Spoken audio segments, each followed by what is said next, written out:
कैसा होता है, फल देने की पावर कैसी होती है, सहायता नाम। जैसा कर्म प्रकृति का नाम होता है वैसा ही उसका अनुवाद होता है। जैसे ज्ञानावरण कर्म प्रकृति, ज्ञान के अभाव का अनुभव करना, हीनादिकता का अनुभव करना। दर्शनावरण कर्म प्रकृति, दर्शन के आवरण का हीनादिकता का अनुभव करना। मोहिनी प्रकृति, मोहिनी प्रकृति का श्रद्धा और चारित्र गुण का विपरीत अनुभव कराना। अंतराय कर्म की प्रकृति का अनुभाव क्या है, विघ्न का अनुभव कराना। वेदनी प्रकृति का अनुभाव सुख दुख का वेदन कराना। आयु का अनुभाव परतंत्रता का अनुभव कराना। नाम का अनुवाद क्या है, शरीर आदि की रचना करना, ये नाम कर्म की प्रकृति। और गोत्र कर्म का अनुवाद क्या है, ऊंच नीच बने का अनुभव करना। तो सहायता में पहला सूत्र क्या है, को अनुभव है, माने कर्मों में विविध प्रकार की फल देने की शक्ति पावर का होना, ये अनुवाद है। और वो अनुवाद कैसा होता है, जैसा कर्म प्रकृति का नाम है वैसा अनुवाद होता है। अब अनुवाद फल देने की बात क्या होता है, ततच्च निर्जरा, वो कर्म निर्जरित हो जाती है, माने कर्म अकर्म रूप में परिणमित हो जाती है। देखो, एक खौलते हुए पानी की बूंद अगर शरीर पर एक बूंद भी गिर जाए तो तड़फड़ा जाए, छटपटाए। और नॉर्मल पानी, नॉर्मल गर्म पानी बहुत अधिक मात्रा में शरीर पर डालें तो उससे कोई आपत्ति नहीं होती। इससे ये बात समझ में आती है कि अधिक अनुवाद युक्त अल्प कर्म परमाणु वो अपने ज्ञानादि गुणों को गाजने में समर्थ हैं, लेकिन अल्प अनुवाद वाले बहुत कर्म परमाणु वो अपने ज्ञानादि गुणों को गाज करने में समर्थ है। तो अनुभाग शक्ति पावर, देखो किसी कोई धर्मात्मा ज्ञानी पुरुष है और वो अपने शिष्यों को ताड़ना दे रहे, त्याज्य दे रहे, दंड दे रहे, तो योग की प्रवृत्ति बहुत तीव्र दिखाई दे रही, लेकिन कषाय परिणाम तीव्र नहीं है। तो कर्माण वर्गणाएं बहुत अधिक मात्रा में आती हैं, लेकिन कषाय परिणाम तीव्र नहीं होने से उनमें तीव्र अनुभाग नहीं होता। अपन को ऐसा दिखता है कि धर्मात्मा व्यक्ति ज्ञानी पुरुष कितनी कथाएं करता है, लेकिन योग की प्रवृत्ति तीव्र दिख रही है, लेकिन कषाय परिणाम तीव्र। जैसे माँ बच्चे को डांट रही है तो सामने वाले को क्या दिख रहा है, तो बहुत तीव्र कषाय परिणाम, लेकिन वहाँ योग की प्रवृत्ति तीव्र दिख रही है। लेकिन माँ का भाव क्या है, ये बच्चा आइसक्रीम मांग रहा है, इसको जुकाम हो रहा है, तो तकलीफ बढ़ जाएगी, क्या कर, तो अभिप्राय क्या है, हित की भावना है। तो कर्माण वर्गणाएं बहुत अधिक मात्रा में आती हैं, लेकिन कषाय परिणाम तीव्र नहीं होने से उनमें तीव्र स्थिति अनुभाग बंध नहीं होता है। अब कोई एक व्यक्ति ऐसा है कि योग की प्रवृत्ति तो बहुत मंद दिख रही है, बहुत भद्र प्रकृति दिख रही है, लेकिन अंदर में षड्यंत्र का परिणाम चल रहा है। कौन सा परिणाम, छल प्रपंच का परिणाम चल रहा है। और कह रहा आओ भाई साहब बैठो, तो पानी दूं, मैं आपका काम आप करे देता हूँ, क्या कर, बहुत रिस्पेक्ट कर रहा है, लेकिन अंदर में क्या चल रहा है, कब अवसर मिले और हम इनका माल साफ करें। तो योग की प्रवृत्ति कैसी दिख रही है? बहुत मंद दिख रही है, लेकिन कषाय परिणाम कैसे है? तीव्र। तो अनुभाग कैसा होता है? तीव्र।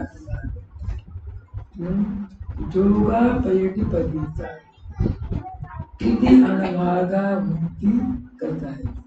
योग से प्रकृति और प्रदेश बंद होता है और कषाय से स्थिति और अनुभाग बंद होता है।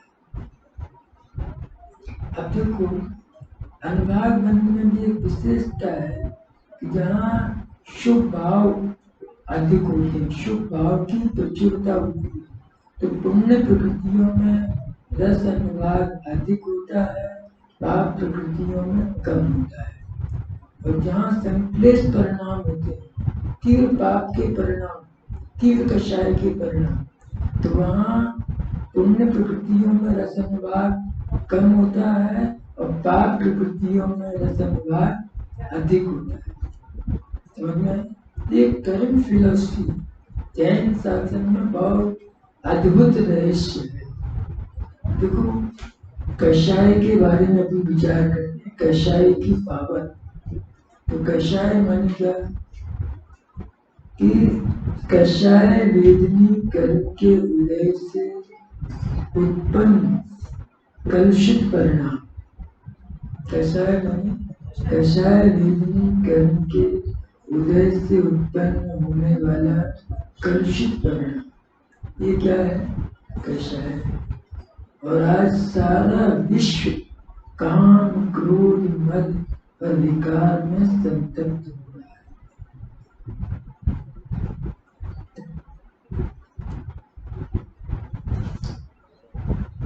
आचार्य उमा स्वामी देवी मोहिनी कर्म की 28 प्रकृतियां बताई। वैसे तो असंख्यात प्रकृतियां हैं, लेकिन काउंटेबल कितनी बताएं? उसमें मोहिनी कर्म की 2 भी, दर्शन मोहिनी और चारित्र। दर्शन मोहिनी की 3 प्रकृति है, त्याग, सम्यक मिथ्या और सम्यक माया। और चारित्र मोहिनी की कितनी है? 25। अनंतानुबंधी क्रोध मान माया लोग, अप्रत्याख्यानावरण क्रोध मान माया लोग, प्रत्याख्यानावरण क्रोध मान माया लोग, संविलन क्रोध मान माया। 4 चौकी कितनी हुई? 16। और 9 कषाय, हर्ष, रति, तरति, शोक, भय, जोत्सा, त्रिवेद, पुष्पे। तो दर्शन मोहम, दर्शन मोहम माने दर्शन माने श्रद्धा गुण और मोहम माने विपरीत परिणाम। जिस कर्म प्रकृति के उदय में श्रद्धा गुण का विपरीत परिणमन होता है, वह दर्शन मोह का परिणाम। क्या है? जिस कर्म प्रकृति के उदय में श्रद्धा गुण का विपरीत परिणमन होता है, उसे क्या कहते हैं? दर्शन मोहन। श्रद्धा गुण का सम्यक परिणमन क्या है? श्रद्धा गुण का सम्यक परिणमन क्या है? तत्वार्थ श्रद्धानां सम्यक दर्शन। ये श्रद्धा गुण का सम्यक परिणमन। और श्रद्धा गुण का विपरीत परिणमन क्या है? कि अतत्वार्थ श्रद्धानां मिथ्या दर्शन। ये श्रद्धा गुण का कौन सा परिणाम है? विपरीत। ऐसे चारित्र मोह, चारित्र मोह की डेफिनेशन क्या है? कि जिस कर्म प्रकृति के उदय में चारित्र गुण का विपरीत परिणमन होता है, उसे चारित्र मोहिनी कर्म कहा जाता है। तो चारित्र गुण का सम्यक परिणमन क्या है? तो स्वरूप में रमण, स्वरूप में विलास होना, भग्न होना, ये क्या है? चारित्र गुण का सम्यक परिणमन। और चारित्र गुण का विपरीत परिणमन क्या है?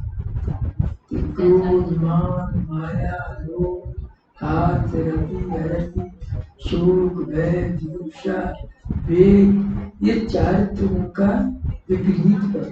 समझ में आया? अब देखें कि अनंतान बंदी क्रोध मान माया। तो अनंतान बंदी कषाय का स्वरूप क्या है? अनंत अनबंधी।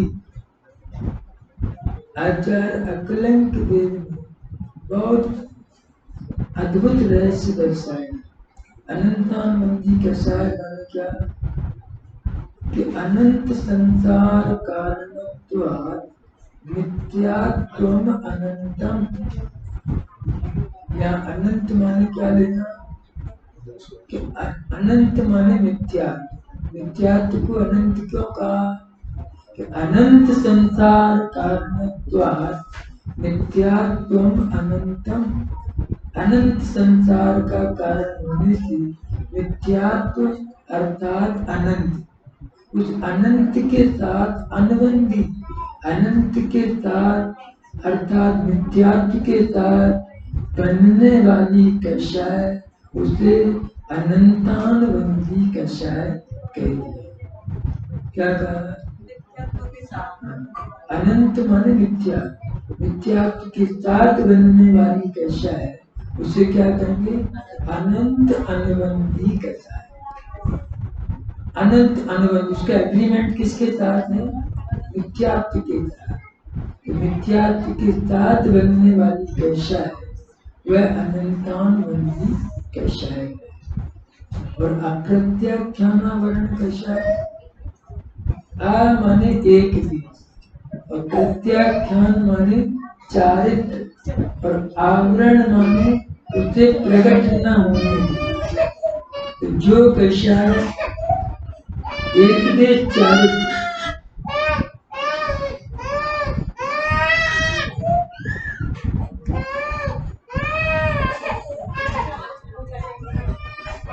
जो कषाय एक देश चारित्र अर्थात अणुव्रत, श्रावक के व्रत, पंचम गुणोच्चारण के योग, व्रत नियम संयम प्रकट न होने दे वह अप्रत्याख्यान। या आ माने एक दे, प्रत्याख्यान माने चारित्र और आवरण माने उसे प्रकट न हो। जो कषाय एक दे चारित्र को प्रकट न होने दे अर्थात श्रावक के व्रत अनुव्रत ये प्रकट न होने दे उसे क्या कहा? अप्रत्याख्यानावरण। प्रत्याख्यानावरण कषाय का स्वरूप क्या है? तो यहाँ प्रत्याख्यान माने सकल चारित्र और आवरण माने उसे प्रकट न होने। जो कषाय सकल चारित्र अर्थात महाव्रत, महाव्रत को प्रकट न होने दे उसे क्या कहेंगे?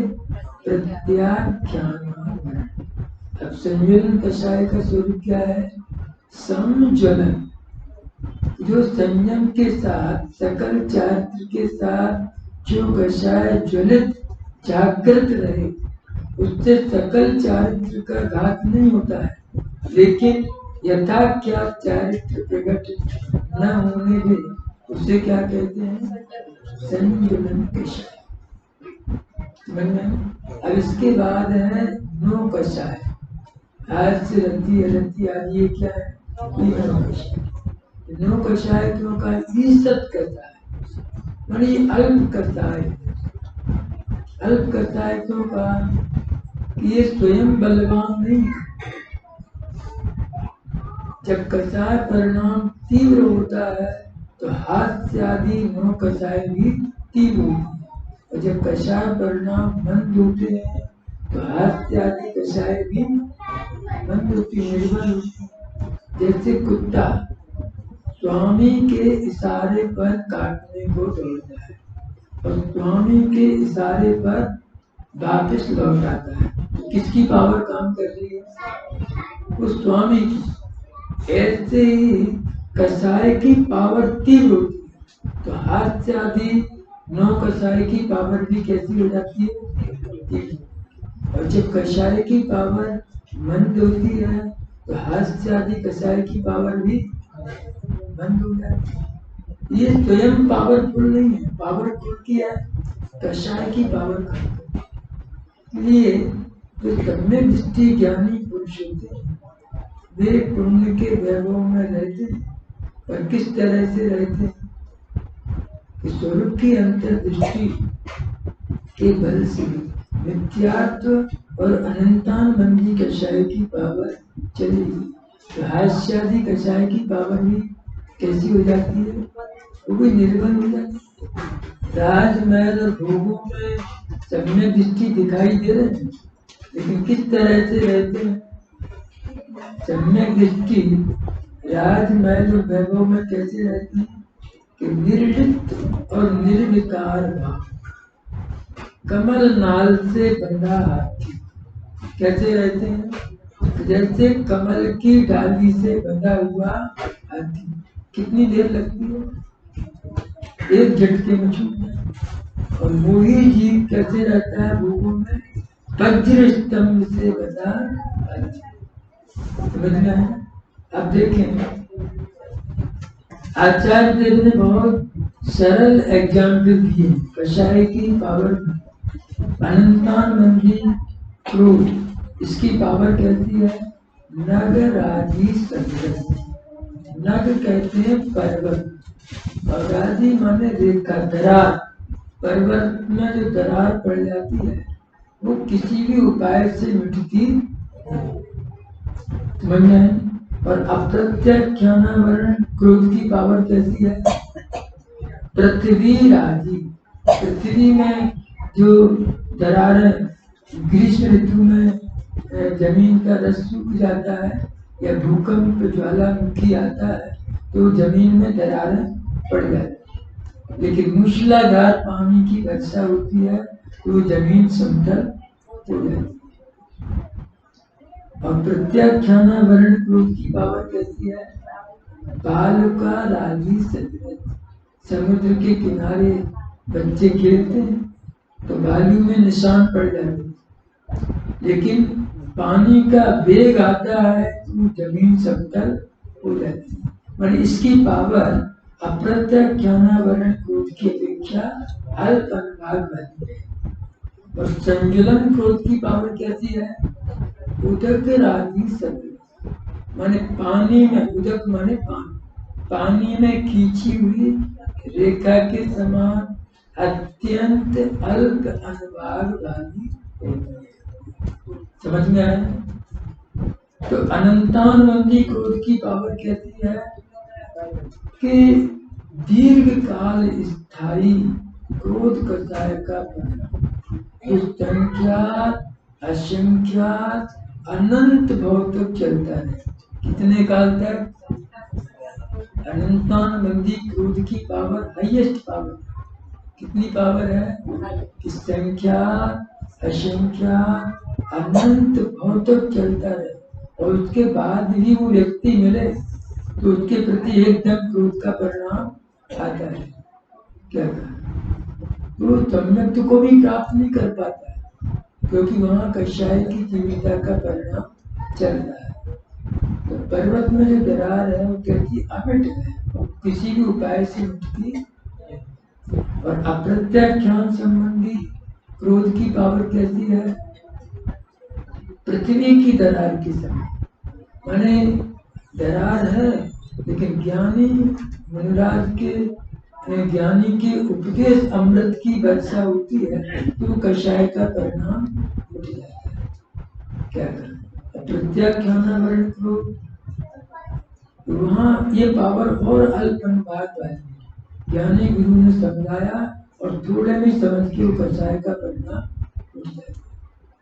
और संजुलन संबंधी कषाय कैसी है, अत्यंत अंतर्मूर्त में वो कषाय का परिणाम मिट जाता है। इसी तरह अनंतानुबंधी मान, उसकी पावर कहती है तैल, पर्वत के समान। कितने ही थपेड़े हवा के तूफान आए लेकिन झुकने को तैयार नहीं। इसकी कठोरता तीव्र है। और अप्रत्याख्यानावरण मान कैसा है, अस्थि, अस्थि माने हड्डी। इसमें कठोरता पर्वत की अपेक्षा कैसी है, कम है। और प्रत्याख्यानावरण मान कहता है दारू माने लकड़ी। लकड़ी में कठोरता हड्डी की अपेक्षा और कम है। और संजुलन संबंधी मान की पावर कैसी है? लता, चाहे जैसे झुका। पानी का वेग आए तो बड़े बड़े वृक्ष तो उखड़ जाएंगे, लेकिन लता क्या है? वो झुक जाती, वो नहीं टूटती। ऐसे ही माया का परिणाम, अनंतानंदी माया का परिणाम कैसा है? वेणु मूल। वेणु कहते हैं बांस, और मूल माने जड़। बांस की जड़ जो वक्र होती है, अत्यंत कुटिल होती है, इतनी वक्र होती है उसको कितना ही उपाय करें, पानी में बॉयल करें, उपाय करें, लेकिन वो सीधी नहीं होती। तो तीव्रतम कुटिलतम मायाचारी का परिणाम वो क्या है? वेणु अनंतानुबंधी माया कषाय। कौन सी माया का परिणाम है? तीव्रतम कुटिलतम मायाचारी का परिणाम वो अनंतानुबंधी माया, वेणु मूल के समान। और अप्रत्याख्यानावरण माया कैसी है? मेष श्रृंग। मेष माने मेढ़े के सींग। तो इसमें वक्रता बांस की जड़ की अपेक्षा कम है।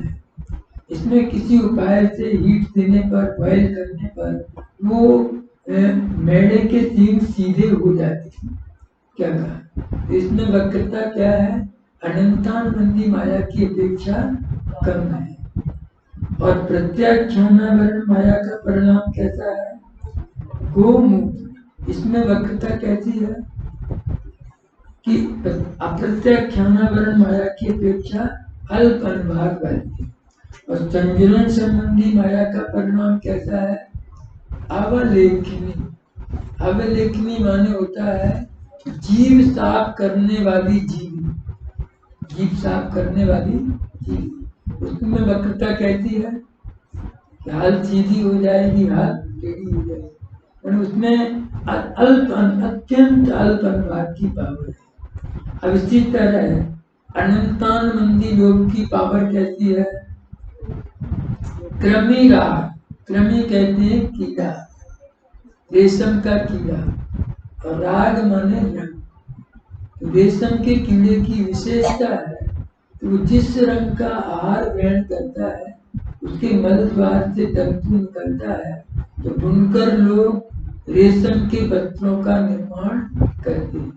तो वो रेशम के पत्रों का रंग इतना पक्का होता है कि पत्र सड़ जाए, गल जाए, जीर्ण शीर्ण हो जाए तो भी उसका रंग नहीं उतरता है। यहाँ तक कि उस वस्त्र को जलाएं तो उसकी लौ भी उसी रंग की होती है। कैसी होती है? जलाने पर उस वस्त्र की लौ कैसी होती है?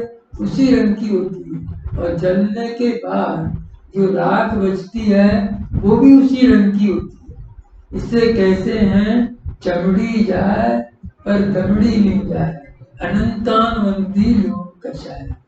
कौन सी कषाय है? जो अनंतानुबंधी लोक कषाय की बात। और अप्रत्याख्यानावरण लोक की पावर कहती है अक्षमल। अक्ष कहते हैं गाड़ी का पहिया, उसका सेंट्रल पॉइंट, धुरी, उसमें स्निग्ध पदार्थ मोड़ियाल दिया जाता है और वो चलते चलते इतना गाढ़ा पक्का हो जाता है कि कपड़े पर उसके धब्बे लग जाए तो आसानी से नहीं छूटते, लेकिन केमिकल का प्रयोग करने पर कुछ समय बाद वो धब्बे साफ हो जाते हैं। क्या कहा? तो क्रमी राग की अपेक्षा इसकी पावर कैसी है? कम है। माने अप्रत्याख्यानावरण लोक की पावर कम है। अप्रत्याख्यानावरण लोक की पावर कैसी है? पांशु लेप। पांशु कहते हैं धूप, और लेप माने चिपक। शरीर में पसीना आ रहा है, तेल लगा है, और हवा के कारण धूल के कण शरीर से चिपक जाते, लेकिन बॉयल पानी से स्नान करें तो वो साफ हो जाए। इसकी पावर कैसी है? अप्रत्याख्यानावरण लोक की अपेक्षा इसकी पावर कम है। अब संजुलन संबंधी लोक की पावर कैसी है? हरिद्रा वस्त्र। हरिद्रा वस्त्र माने हल्दी में रंगा हुआ वस्त्र, चूना नहीं मिलाना, नहीं गड़बड़ हो जाए। क्या किसमें रंगा हुआ वस्त्र? हरिद्रा वस्त्र, हल्दी में रंगा हुआ वस्त्र। वो पीला पीला दिख रहा है, जरा हवा में डालें, धूप में डालें, रंग साफ। क्या संजुलन संबंधी योग की पावर कैसी है कि अत्यंत अल्प अनुभाग, समझ में है? इसी तरह पुण्य प्रकृतियों में गुड़, खांड, शक्कर, अमृत, ये बढ़ती हुई पावर है। पाप प्रकृतियों में नीम, कांजी, विष, आलाद, यहाँ भी बढ़ती हुई पावर। घातिया कर्म में लता, दारू, अस्थि, तैल। देशघाती प्रकृति की पावर कैसी है? लता और दारू के समान। और सर्वघाती की कैसी है? अस्थि और तैल की तरह। इस तरह से एग्जाम्पल दिए। अब इसमें अपन रहस्य को समझे कि जब हम पर पदार्थों में अपनापन मानते हैं, स्त्री, पुत्र, मकान, धन, वैभव, प्रॉपर्टी, ये मैं करता, इसमें अपनापन मानते हैं तो कषाय की पावर बढ़ती है। क्या जब पर पदार्थों में अपनापन मानते हैं तो कषाय की पावर कैसी होती है? अनंतान बंदी क्रोध मान माया। कौन सी पावर होती है? अनंतान। और जब पर पदार्थों से भिन्न अपने स्वभाव में अपनापन होता है तो क्या होता है कि कषाय की पावर घटती जाती है। ज्यों स्वरूप में अंतर निबंध परिणति बढ़ती जाती है, कषाय की पावर घटती जाती है। और जब कषाय की पावर घटती है तो हास्य आदि नो कषाय की पावर भी घट जाती है। क्या अब जब कषाय की पावर घट जाती है, हास्य आदि नो कषाय की पावर घट जाती है, तो कैसा अनुभव होता है? स्वाभाविक आनंद रस, शांति का, आनंद रस का अनुभव होता है। और जब पर पदार्थों में अपनापन मानते हैं तो कषाय की पावर तीव्र होती है। जब कषाय की पावर तीव्र होती है तो हास्य आदि नो कषाय की पावर भी कैसी होती है? तीव्र होती है। जब पर पदार्थ में अपनापन मानते हैं तो कषाय और नो कषाय की पावर तीव्र होती है। जब कषाय नो कषाय की पावर तीव्र है तो फिर वो भले ही एसी में बैठे हो लेकिन प्रतिक्षण उसको टेंशन का अनुभव होता है। क्या दुख का अनुभव होता है? क्यों होता है? कि दुख का कारण कषाय परिणाम भीतर में चल रहे हैं, इसलिए प्रतिक्षण संतप्त दुख का अनुभव होता रहता है। देखो कोटि भट्ट श्रीपाल महाराज जब अनेक देशों में भ्रमण करके और बहुत सा वैभव पुण्य के उदय से उनको प्राप्त होता है, महामंडलेश्वर से हजारों रानियां, मणि रत्नों का वैभव उन्हें प्राप्त होता है और अपने नगर चंपापुर वापिस आते हैं तो उन्हें अपने राज्य का स्मरण हुआ कि मेरे पिता के राज्य को मेरे काका वीर दमन ने प्राप्त कर लिया, तो मैं पुनः अपने राज्य को प्राप्त करूं। तो संधि के लिए दूत को भेजा, काका वीर दमन के पास दूत को भेजा कि ये राज्य उनका है, श्रीपाल महाराज को उनको वापिस दिया जाए। तो उन्होंने दूत की बात को स्वीकार नहीं किया। तो दोनों ओर से युद्ध की तैयारी होने लगी। काका वीर दमन और कोटि भट्ट श्रीपाल महाराज दोनों ओर से युद्ध की तैयारी होने लगी। सेना युद्ध मैदान में आ जाती है। तो मंत्रियों ने विचार किया कि ये दोनों तो चरम शरीरी है, इनका तो कुछ नहीं बिगड़ेगा, लेकिन व्यर्थ में सेना नष्ट हो। तो उन्होंने सुझाव दिया कि महाराज आप स्वयं पुण्यशाली है, योग्य है, आप दोनों ही युद्ध लड़े तो ज्यादा उचित होगा। तो दोनों ने मंत्रियों की बात को स्वीकार कर। अब कोटभट्ट श्रीपाल महाराज और काका वीर दमन में युद्ध हो रहा है, और युद्ध लड़ते लड़ते अंत में कोटभट्ट श्रीपाल महाराज ने काका वीर दमन को बंदी बना दिया, और कोटभट्ट श्रीपाल महाराज के यहाँ विजयोत्सव मनाया जा रहा है, उत्सव मनाया जा रहा है। इधर विजय उत्सव मनाया जा रहा है और उधर कोटभट्ट श्रीपाल महाराज का हृदय परिवर्तित हो जाता है। वे कहते हैं काका जी आप तो मेरे पिता तुल्य हैं, मैंने अज्ञानता बस अपराध किया, आप मेरे अपराध को क्षमा करें और इस राज्य को आप ही संभालें। क्या कहा? देखो विचित्रता, युद्ध में विजय प्राप्त हो गई और उनके पिता का राज्य उनको मिल गया, लेकिन परिणाम कैसे बदल जाते हैं? तो काका जी आप तो मेरे पिता तुल्य हैं, उनके चरणों में नतमस्तक हो रहे और कह रहे हैं कि मैंने अज्ञानता बस अपराध किया, मेरे अपराध को क्षमा करें और इस राज्य को आप ही संभालें। क्या ये कहा? तो उधर काका वीर दमन का भी हृदय परिवर्तित हो जाता है। वे कहते हैं बेटा इस तुच्छ राज्य का मैं क्या करूंगा, मुझे तो सर्वोत्कृष्ट मोक्ष का साम्राज्य चाहिए। और दिगंबर मुनिराज के पास जाकर जैनेश्वरी दीक्षा अंगीकार कर। एक बात और कहते हैं कि मुझे तुमसे कोई आप तो मेरे परम हितैषी हैं, क्योंकि तुम्हारे निमित्त से मुझको वैराग्य का परिणाम हुआ। क्या कहा? देखो कैसी विचित्रता, दोनों छायक सम्यक दृष्टि और तद्व मोक्षगामी, तो युद्ध लड़ रहे हैं लेकिन परिणाम कैसे है? उसमें भी तीव्रता नहीं। क्यों नहीं है तीव्रता? कि स्वरूप की अंतर दृष्टि सम्यक है तो कषाय की पावर अल्प है, कषाय की पावर अल्प है तो हास्य आदि कषाय की पावर भी कैसी है? अल्प अनुभाग, उसमें भी तीव्रता। तो विजय उत्सव मनाया जाए, क्षण भर में परिणाम। अरे युद्ध लड़ते लड़ते वैराग आ जाता है, दीक्षा लेके साधना में चले जाते। देखो कैसे परिणाम। तो काका वीर दमन के परिणाम कैसे हुए? कहीं निराश नहीं हुआ, हताश नहीं हुआ।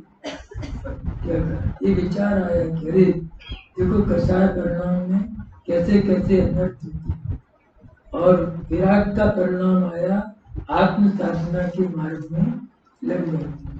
और कोटिवट श्रीपाल महाराज छायक सम्यक दृष्टि है, राजमहल वैभव में है, उनको भी वो बैल कीचड़ में फंस रहा है। अरे ऐसी संसारी मूली जीव ये विषय भोगों में लिपटे हुए, वैराग आया। मैंने घटना को देखकर क्या आया?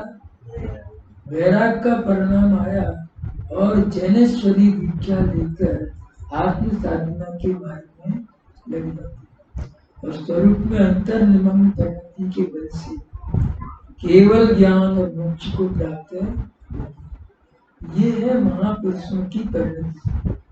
समझ में आया? ज्यो ज्यो मैंने ज्यो ज्यो जीव विज्ञान घन होता जाता है, क्यों तो जीव कर्म आश्रय से निवृत्त होता जाता है। ज्यो ज्यो जीव स्वरूप में डूबता है, क्यों तो कषाय परिणाम की पावर घटती चली जाती है। जब कषाय परिणाम की पावर घटती है तो भीतर में आनंद रस विकसित होता है, आनंद रस की वृद्धि होती जाती है। ये है जैन शासन का रहस्य। जब हम पर पदार्थों में अपनापन मानते हैं कि शरीर ये मेरा है, मैं सुंदर, ये महल मकान वैभव प्रॉपर्टी ये मेरी है। जब इसमें अपनापन मानते हैं तो क्या होता है कि कसाय की पावर बढ़ती है। क्या और जब कसाय की पावर बढ़ती है तो हास्यादि कसाय की पावर कैसी होती है? ठीक होती है। जब कषाय और हास्यादि नौ कषाय की पावर तीव्र है तो भले ही वो कितने वैभव में रहता हो लेकिन एक क्षण भी उसको शांति का अनुभव होता क्यों नहीं होता है? क्योंकि भीतर में कषाय की वासना भीतर में चल रही है, इसलिए प्रत्येक क्षण संतप्त है, दुखी है, एक क्षण भी उसके चित्त को विराम नहीं। तो क्या रहस्य है जन्म सेशन में? क्या रहस्य कि बाह्य पदार्थ में ये दुख को देने वाले नहीं है। जैन शास्त्र में बहुत स्वाधीनता है। स्वयं कर्म करोति आत्मा स्वयं तत्फलम अश्नुते। अश्नुते माने भोगता है। स्वयं ही जीव कर्म करता है और स्वयं ही उसके फल को भोगता है और स्वयं भ्राम्यति संसारे स्वयं तस्मात् विमुच्यते। स्वयं ही संसार में घूमता है और स्वयं सम्यक पुरुषार्थ हो तो संसार के बंधन से मुक्त होता है। माने पूरी स्वाधीनता है। कर्म बंधन में भी स्वाधीन है और बंधन से मुक्त होने में भी स्वाधीन है। क्या कर यदि बंधन में पराधीनता हो, किसी अन्य के द्वारा बंधन किया हो तो मुक्ति का मार्ग क्या होगा? तो अन्न छोड़े तब मुक्ति हो, पराधीनता हो जाएगी। लेकिन क्या रहस्य है कि स्वयं ही जीव कषाय परिणाम से संतप्त है और जब वस्तु स्वरूप का रहस्य समझ में आता है तो कषाय परिणाम से विरक्त होकर स्वयं ही जीव मुक्त होता है। समय सारथी में भी आचार्य देव ने एक सूत्र दिया है, रत्तो बंधति जीवो विराग संपत्तो मुंचति एसो जिणोपदेशो। क्या कहा कि रागी जीव बंधता है और विराग संपन्न जीव मुक्त होते हैं। एसो जिणोपदेशो। ये अद्भुत रहस्य तीर्थंकर महापुरुष ने दिव्य ध्वनि में ये रहस्य दर्शाया। क्या रहस्य दर्शाया? रागी जीव बंधता है और विराग संपन्न जीव मुक्त होते हैं। ये है बंधन और मुक्ति का रहस्य। तो जैन शासन में अनंत कर्मों के बंधन से दुख से मुक्ति कैसे हो उसका अद्भुत रहस्य विश्व को हमारे ऋषि मुनियों ने दर्शाया। क्या मेडिसिन है? कौन सी रसायन है कि आत्मिक आनंद रस को पीने से ये कषाय की वेदना मिटती है। समझ में? कौन सा रसायन? आत्मिक आनंद रस। ये रसायन सर्वोत्कृष्ट क्वालिटी का रसायन है। सर्वोत्कृष्ट क्वालिटी के रसायन का स्वरूप क्या है कि जिस रसायन को पीने से हलाहल विष से भी विषम विष मोह की मूर्छा तत्क्षण मिट जाए वही उत्तम रसायन है। क्या? तो ज्ञानामृतम परमामृतम। क्या? ये परमामृत जन्म जरा मृत रोग निवारण। ये परम अमृत रसायन। मोह क्या है? विष। तो मोह की मूर्छा कैसे मिटती है कि अमृत रसायन को पीने से। ज्ञानामृतम परमामृत। उस अमृत रसायन को पीने से मोह की मूर्छा मिटती है और मूर्छा रहित व्यक्ति प्रतिक्षण प्रसन्नता का अनुभव करता है। एक व्यक्ति बेहोश पड़ा, कोमा में पड़ा और उसे होश आने लगा। क्या कर उससे ये पहचानने लगा कि ये पंखा, ये माए की चौकी, क्या अब कोई चिंता की बात? ऐसे ही ये मेडिसिन अमृत रस है, ज्ञानामृत रस को पीने से ये होश आने लगा कि एक शरीर है, ये चौकी, ये मकान है, ये है, लेकिन ये मेरा स्वभाव। होश आने लगा माने उसमें मूर्छा मिट जाती है और प्रतिक्षण प्रसन्नता का अनुभव होता है। इस तरह ज्ञानामृत रस का स्वाद ले, अमृत रसायन को पिए और हमारा अनंत जीवन स्वस्थ समृद्ध संपन्न हो। इस भाव से विराम लेते हैं।